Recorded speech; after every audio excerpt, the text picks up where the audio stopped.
আমি কি বলবো তার শান, আমি কি বলবো তার শান, আমি কি বলবো তার শান, আমি কি বলবো তার শান। যার কদমের ধুলি পেতে, যার কদমের ধুলি পেতে খোদার আরশ পেরেশান।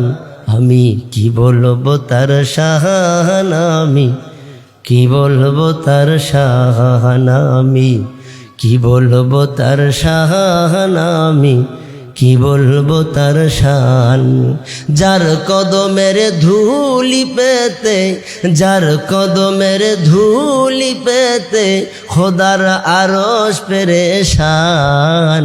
আমি কি বলবো তার শান, আমি কি বলবো তার শান, আমি কি বলবো তার শান, আমি কি বলবো তার শান। মায়া মেনার নয়ন মনি, মায়া মেনার নয়ন মনি, দুজাহানের সরদার। আমি কি বলবো তার শান, আমি কি বলবো তার শান। যার কদমের ধুলি পেতে, যার কদমের ধুলি পেতে খোদার আরশ পেরেশান। আমি কি বলবো তার শান, আমি কি বলবো তার শান। যার উসিলায় সৃজন হইল, যার উসিলায় সৃজন হইল জমিন ও আসমান। আমি কি বলবো তার শান, আমি কি বলবো তার শান। আমরা কি বলবো তার শান, আমরা কি বলবো তার শান। যার কদমের ধুলি পেতে, যার কদমের ধুলি পেতে খোদার আরশ পেরেশান। আমরা কি বলবো তার শান, আমরা কি বলবো তার শান। ঠিক কিনা? ও মুসলমান, আল্লাহর গোলাম, এমন নবীর উম্মত আল্লাহ আমাদেরকে বানাইছে যেই নবীর শান মান আল্লাহ নিজে বর্ণনা করছে। আমার আল্লাহ ডাক দিয়া কয়, নবী গো, যত জায়গায় আমি রাব্বুল আলামিন, তত জায়গায় আপনি নবী হলেন রাহমাতাল লিল আলামিন। শুধু কি তাই, আল্লাহ তো নবীর শান বর্ণনা করছে, নবীজি নিজেও নিজের শান বর্ণনা করছে। রহমতের নবী ডাক দিয়া কয়, উম্মতেরা, ইন্নাল জান্নাতা হারুমাত আলাল আম্বিয়া হাত্তা আদখুলাহা। মায়ার নবী কয়, ও উম্মতেরা, কেমন নবীর উম্মত হইছ জানোনি? তোমাদের নবীর শান মান জানোনি? আমার নবীর শান নবীজি নিজে বর্ণনা করেন। নবীজি কয়, সমস্ত নবীদের জন্য, আদম নবী থেকে শুরু করে ঈসা রুহুল্লাহ পর্যন্ত যত নবী দুনিয়াতে আসছে, সমস্ত নবীদের জন্য হারুমাতা আলাল আম্বিয়া, আল্লাহর জান্নাত সমস্ত আম্বিয়াদের জন্য জান্নাতে প্রবেশ করা নিষিদ্ধ হয়ে থাকবে, হারাম হয়ে থাকবে। আদখুলাহা, যতক্ষণ পর্যন্ত আমার আপনার নবী জান্নাতে না যাবে। আম্মা জান আয়েশা রাদিয়াল্লাহু তাআলা আনহা আমার নবীর শান বর্ণনা করতে যাইয়া আম্মা জান কয়, ও নবীর উম্মতেরা, কেমন নবীর উম্মত হইছ শোনো। যখন নবীজি শেষ বিদায়ের আগ মুহূর্তে নবীজি দুনিয়া থেকে বিদায় হয়ে যাবে, এরকম সময় আম্মা জান বলেন, ও নবীর উম্মতের দল, আমি আমার নবীর মাথা মোবারক আমার উরুর উপরে রাখছি, নবীজির চেহারার দিকে তাকায় রইছি।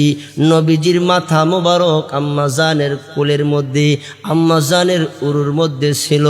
আম্মা জান আয়েশা রাদিয়াল্লাহু তাআলা আনহা কয়, ও নবীর উম্মতের দল, আমি আয়েশা নবীর চেহারার দিকে তাকায়া দেখি রহমতের নবী, মায়ার নবী পা দুইটা একবার সোজা করে আবার গুটিয়ে আনি।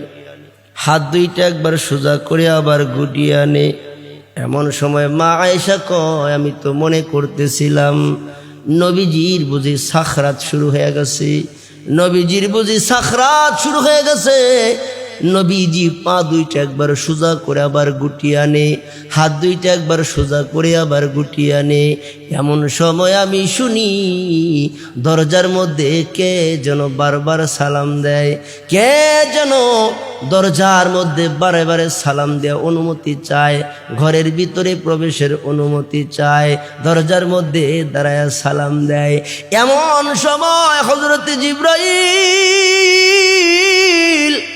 আমার নবীর কাছে আসছে। আরে কেমন শানওয়ালা নবীর উম্মত আমরা হইছি।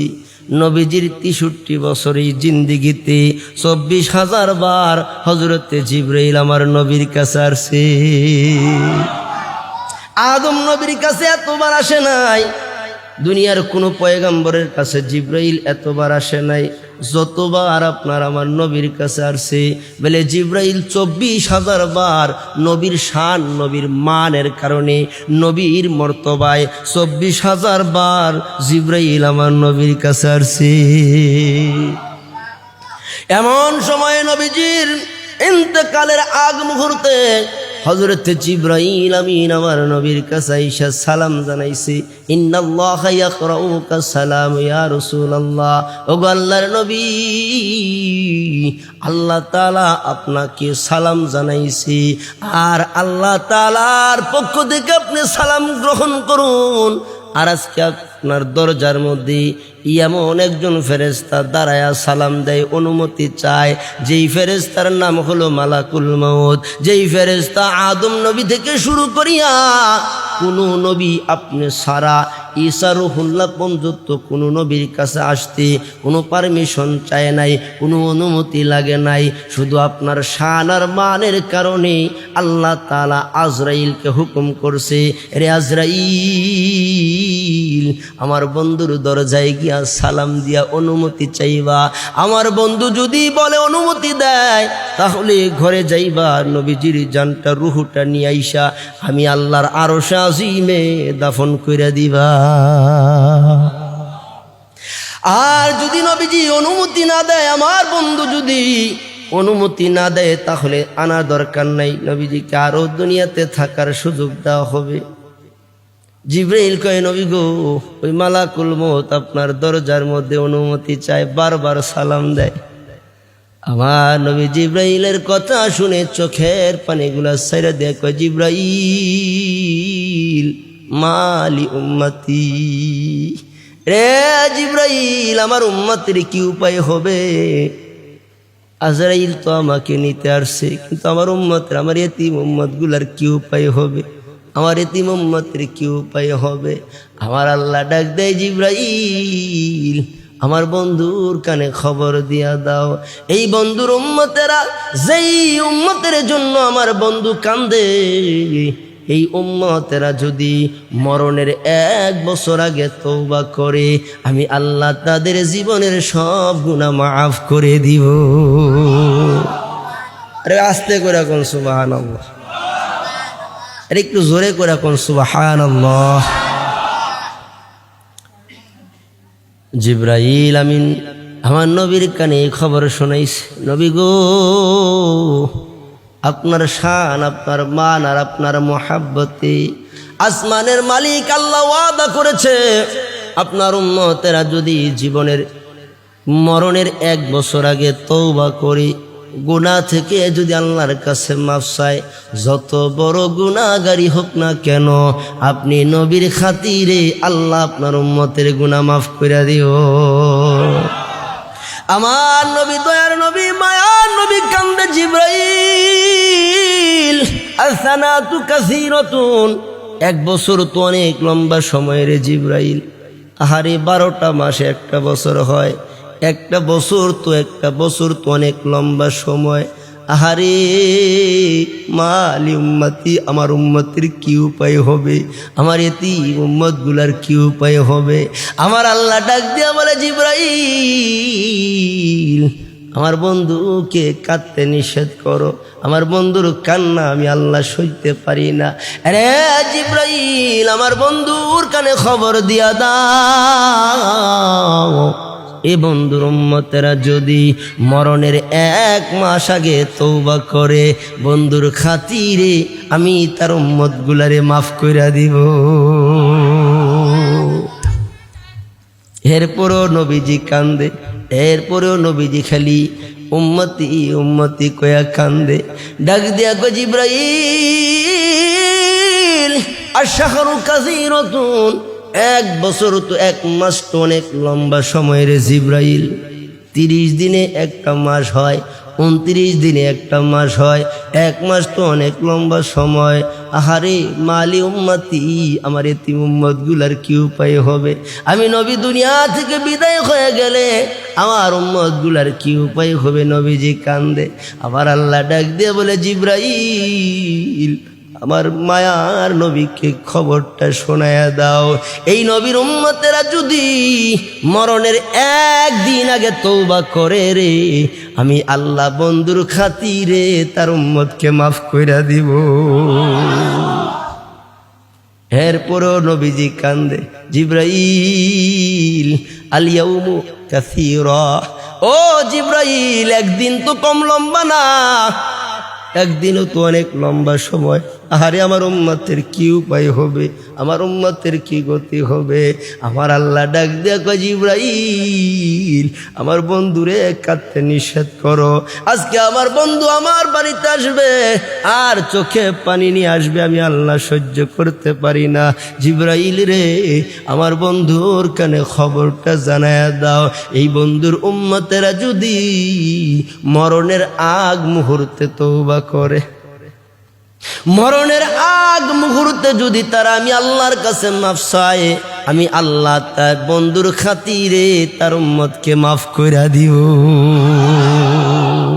बर मोहम्मद मेरे सानद सद सालाम, बर मोहम्मद मेरे सानद सद सालाम, आशफिए मुजरिमो यौमल क़ियाम, आशफिए मुजरिमो यौमल क़ियाम। जुरे कन अल्लाहु अकबर। ए मुसलमान अल्लाहर गोलाम, केमन नबीर उम्मत हইছো জানোনি? যেই নবীর শানে একবার দুরূদ পড়লে আসমানের মালিক আল্লাহ 10টা রহমত নাজিল করে। নবীজি কয়, মান সাল্লা আলাইয়া ওয়াহিদাতান সাল্লাল্লাহু আলাইহি আশারা। ও আমার উম্মতেরা, আমি নবীর শানে একবার দুরূদ পড়বা তো আসমানের মালিক আল্লাহ খুশি হইয়া তোমাদের উপর 10টা রহমত নাজিল করব, তোমাদের আমল নামা থেকে 10টা গুনাহ মাফ করে দিব, তোমাদের মর্যাদা আসমানের মালিকের সামনে 10 গুণ বাইরা যাইব। শুধু তাই না, রহমতের নবী, মায়ার নবী আরো বলেন, মান সাল্লা আলাইয়া আশারাতান সাল্লাল্লাহু আলাইহি, মান সাল্লা আলাইয়া আশারাতান ফি আউয়ালিন নাহারি ওয়া আখিরিন নাহার, লাআনাল্লাহু শাফাআতি ইয়াউমাল কিয়ামা। জোরে কোন আল্লাহু আকবার। নবীজি কয়, মায়ার নবী, মায়ার নবী, দয়ার নবী উম্মতকে কি সুসংবাদ জানাইছে? উম্মতেরা সকলে সকালবেলা যদি ফজরের নামাজের পরে নবীজি শানে 10 বার দুরূদ পড়ো, ও আখিরিন নাহার মাগরিবের নামাজের পরে যদি 10 বার দুরূদ শরীফ পড়ো, রহমতের নবী, মায়ার নবী কয়, যেই উম্মতে এই আমলটা করব, পুরুষ হোক অথবা মহিলা হোক, যেই এই আমলটা করব, নবীজির শাফায়াত তার জন্য ওয়াজিব হইয়া যাইব।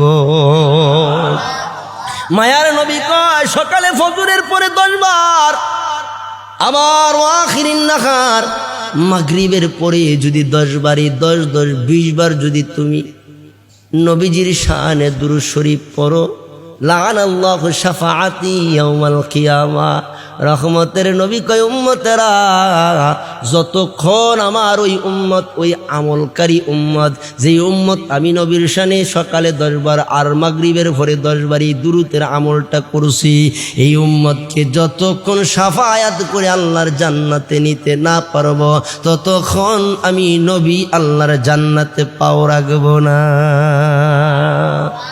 আরে যুবক ভাই, কেমন নবীর উম্মত হইছো? দিলের কানটা দিয়ে একটু শুই না, তারপরে বাড়িতে যা আমল করবা। দিলের কান লাগায় শুনবা কেমন নবীর উম্মত হইছো। যেই নবীর উম্মত হওয়ার জন্য পূর্বের সমস্ত নবীরা আল্লাহর কাছে দরখাস্ত করছে, চোখের পানি ছেড়ে কাঁদছে। নূহ নবী 950 বছর দুনিয়ায় দিনের দাওয়াত দিছে। ইব্রাহিম খলিল আল্লাহর দিনের দাওয়াত দিছে, ফাঁকে ফাঁকে দোয়া করছে, আল্লাহ ওই আখিরি নবীর উম্মত বানায়া দাও, যেই নবীর উম্মতের শান মান এত বেশি। যেই নবীর উম্মতের শান মান কত? নবীজি কয়ে উম্মতেরা তোমাদের মান তোমাদের শান কেমন জানোনি? কয় ইন্নাল জান্নাতা হারুমাত আলাল উম্মতি হাত্তা আদখুলাহা উম্মতি। পূর্বের সমস্ত নবীদের সমস্ত উম্মতেরা সমস্ত উম্মতদের জন্য পূর্বের নবীদের উম্মতের জন্য জান্নাতে ঢোকা নিষিদ্ধ হইয়া থাকবে যতক্ষণ পর্যন্ত আখিরি জামানার নবীর উম্মতেরা আল্লাহর জান্নাত না যাইব।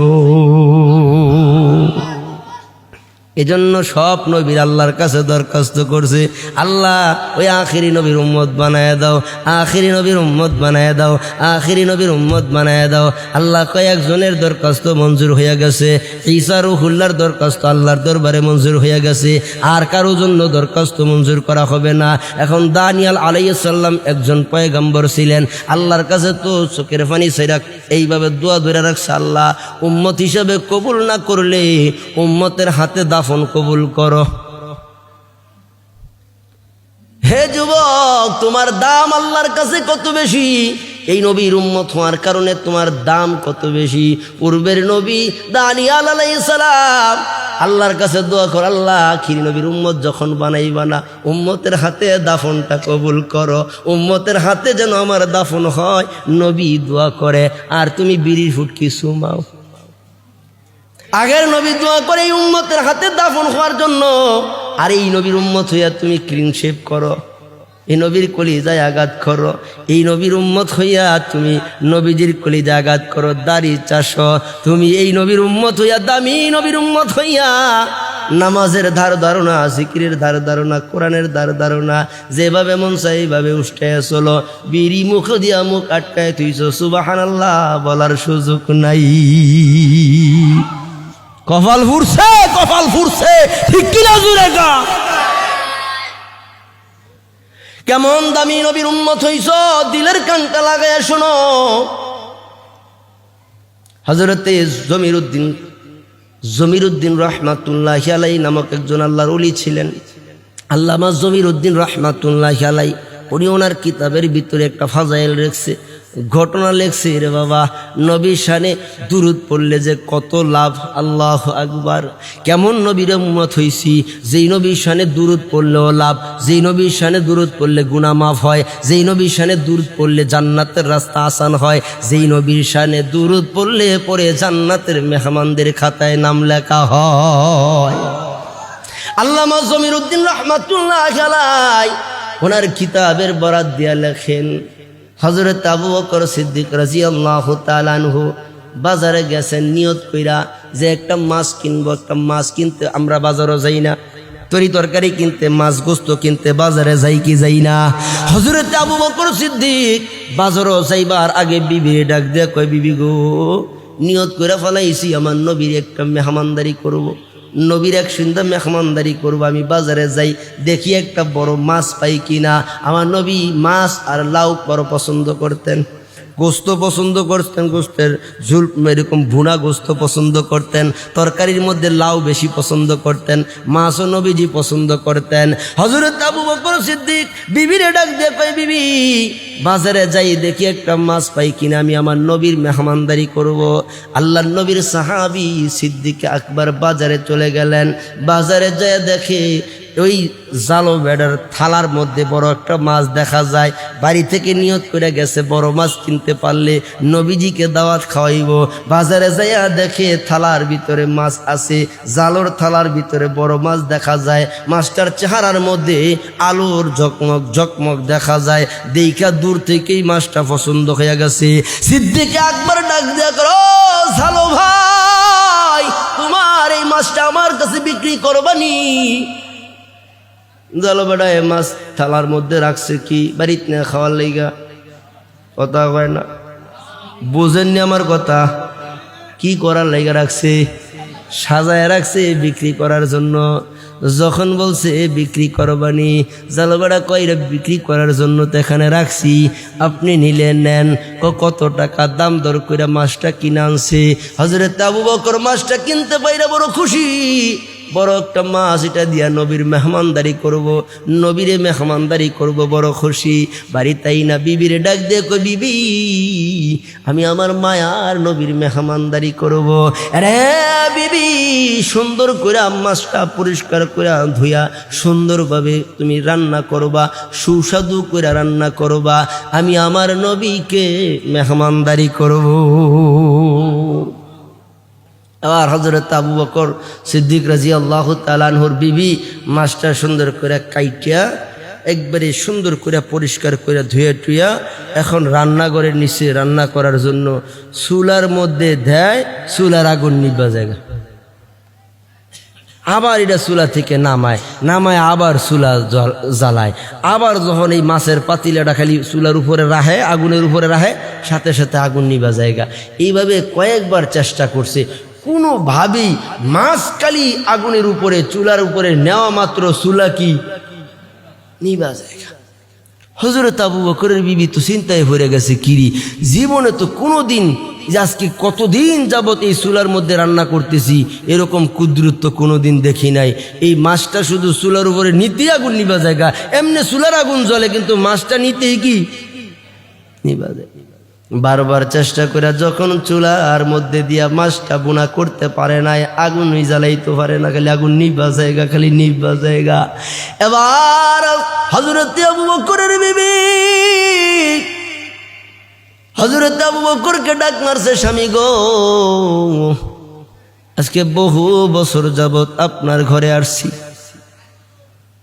আপনার সংসারে বহুদিন যাবত আছি, এই চুলার মধ্যে বহুদিন ধরে রান্না বান্না করি, কিন্তু আজকে একটা আশ্চর্য বিষয়, একটা আশ্চর্য ঘটনা হয়েছে। বলে কি আশ্চর্য? কি দেখা তুমি আশ্চর্য হইছ? কয় আসেন আপনারেও দেখাই। হযরত আবু বকরকে ডাইকা নিয়ে আসছে। এবার আবু বকরের বিবি যখন চুলার উপরে মাছের ফাতিলাটা খালি রাখতে যায়, চুলার আগুন নিভা জায়গা। হযরত আবু বকর কয় এদিকে আসো, আমি একটু ট্রাই করে দেখি। হযরতে আবু বকর জ্বলন্ত চুলার উপরে যখন এই মাছের পাতিলাটা নিয়ে শুধু রাখে, সাথে সাথে আগুন নিভা যায়। এইভাবে করে কয়েকবার চেষ্টা করার পরে কয়, না না বিবি, এটার যে কোনো হিকমত আছে, রহস্য আছে, না হলে এমনি চুলার আগুন জ্বলে, মাছটা চুলার উপরে নিতেই কেন নিভা জায়গা? তুমি আর চেষ্টা করো না, চেষ্টা করলে লাভ হবে না। এটার মূল উদ্দেশ্য, এটার হিকমত কি, আমার নবীর কাছ থেকে জানতে হইব। হযরত আবু বকর আবার নবীর দরজায় হাজির, ডাক দিয়া কও, রহমতের নবী, বাড়ি থেকে বাজার থেকে বড় একটা মাছ আনছি, নিয়ত করে আনছি, আপনাকে মেহমানদারি করবো, আপনারে সন্ধ্যা মেহমানদারি করবো, আপনারে খাবার খাওয়াবো। কিন্তু নবী গো, এই মাছটা তো চুলার উপরে দিয়া রান্না করা যায় না, চুলার উপরে নিতে আগুন নিভা যায়, চুলার উপরে নিতে আগুন নিভা যায়, এরকম দৃশ্য তো আর কোনোদিন দেখি নাই, আমিও দেখি নাই, আমার বিবিও দেখে নাই। ওগো নবীজি, এটার হিকমত রাখি, চুলার উপরে নিতে আগুন নিভা যায় কেন? আল্লাহর নবী, রহমতের নবী ডাক দিয়া কয়, আবু বকর, এই মাছটা দুনিয়ার আগুন কেন রে, জাহান্নামের আগুন দিয়েও জ্বালানো যাবে না। থাক, আজকে আর সুবহানাল্লাহ। হ্যাঁ, কতক্ষণ চলবো? সোলার ফাটি কারা কারা দেখি। আরে মাশাল্লাহ মাশাল্লাহ মাশাল্লাহ। দাদে হকরা কাবিলিয়ত শর্তে নিস্ত, দাদে হকরা কাবিলিয়ত শর্তে নিস্ত, বলকে শর্তে কাবিলিয়ত দাদে উস্ত। আল্লামা ইকবাল কয় আল্লাহর কাছে যে আল্লাহর কাছে কবুল হওয়ার জন্য কোনো শর্ত লাগে না। মুফাসসির মুবাল্লিগ তাবলিগ ওয়ালা চরমনার মুরিদে এমন কি এরকম টাকাওয়ালা পয়সাওয়ালা মেম্বার চেয়ারম্যান এমপি মন্ত্রী কোনো কিছু লাগে না। আল্লাহর কাছে কবুল হওয়ার জন্য আল্লাহর দয়া লাগে। কথা ঠিক কিনা জোরে কও। আল্লাহর কাছে কবুলিয়ত হওয়ার জন্য কি লাগে? আল্লাহ পাকের অনুগ্রহ লাগে, আল্লাহ পাকের দয়া লাগে। আল্লাহর দয়া ছাড়া কেউ আল্লাহর কাছে কবুল হইতে পারে? আজকে যিনি বাদশা বয়ান করে গেছে হাকিমুন নফস মুস্তাকুন নবী কাসিমি দামাত বারকাতুহুম, ওনার ওয়াজের পরে আর এই দেশ ওয়াজ চলে না। কথা কর নদী, ওনার ওয়াজ এরপরে আর ওয়াজ চলে না, আর ওয়াজের দরকারও মনে করি না। যে এরপরও এই শেষ রাইতে এত মানুষ আমার এলাকা, আমি এলাকার সন্তান, এলাকায় এত মানুষ যে এই বৈশা রয়েছে আল্লাহর কোরআন শোনার জন্য। এটা কি বুঝেন? আল্লাহর দয়া সারা। আল্লাহর দয়া আছে না নাই? আল্লাহর দয়া আছে বিদে আপনারা বসে আছেন, আলে আমার তুই কোন সময় যাইতেন গা। কথা ঠিক কিনা জোরে কর। এটাই কবি বলছে, এটাই কবি, কবির ভাষায় কি সুন্দর করে বইলা গেছে। আল্লাহু আকবার। তো যাই হোক, আলোচনা আর একটু চলবে তো ইনশাআল্লাহ। কষ্ট হইতে আছে, বেশি কষ্ট হইতে আছে। আর 15 মিনিট চলবো নি, 15 মিনিট চলবো ইনশাআল্লাহ। কোন আর একটু জোরে কোন ইনশাআল্লাহ, জোরে কোন আল্লাহু আকবার। আর একটু জোরে করে কোন আল্লাহু আকবার।